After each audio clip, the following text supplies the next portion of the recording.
কর্পোরেশনের ward number 47-এ সেখানকার ইঞ্জিনিয়াররা একটি বাড়ি ভাঙতে গিয়েছিলেন এবং পরবর্তীকালে দেখা যায় সেই বাড়িটি তৃণমূল কংগ্রেসের পতাকা দিয়ে ঘিরে রাখা হয় এবং ইঞ্জিনিয়াররা বা কর্পোরেশনের কর্মীরা ফেরত আসেন মেয়রের নির্দেশে।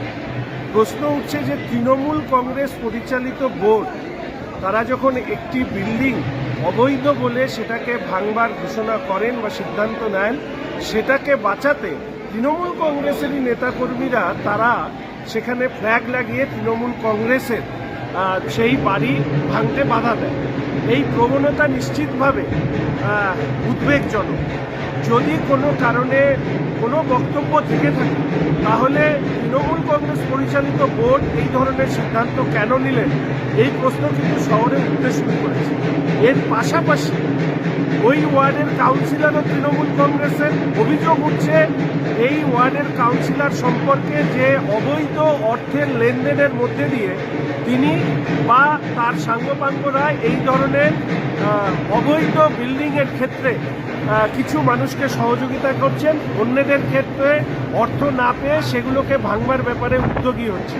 আমি মেয়র সাহেবের একটি বক্তব্য আরেকবার উদ্ধৃত করতে চাই যে ওনার পিডব্লিউডি দপ্তরের বিল্ডিং সেলের ইঞ্জিনিয়াররা ওনার কথা শোনেন না, সেটা কিন্তু আজকে প্রমাণিত হয়ে গেল।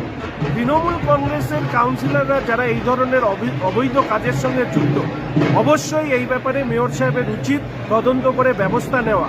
তার পাশাপাশি বাড়ির মালিক যে বিষয়ে প্রশ্ন তুলেছে সেখানকার জমি পাট্টা ইত্যাদি নিয়ে এটিকেও খতিয়ে দেখা প্রয়োজন। কারণ অন্যান্য বিল্ডিংয়ের ক্ষেত্রে এই ধরনের প্রশ্ন উঠলে তাহলে সেখানকার বিল্ডিং প্ল্যান, বিল্ডিং কিভাবে তৈরি হলো বা বিল্ডিং শুরু হওয়ার সময় সেই বিল্ডিং তৈরি করবার ক্ষেত্রে কেন বাধা দেওয়া হলো না, এই ধরনের বিভিন্ন প্রশ্ন তৈরি হচ্ছে।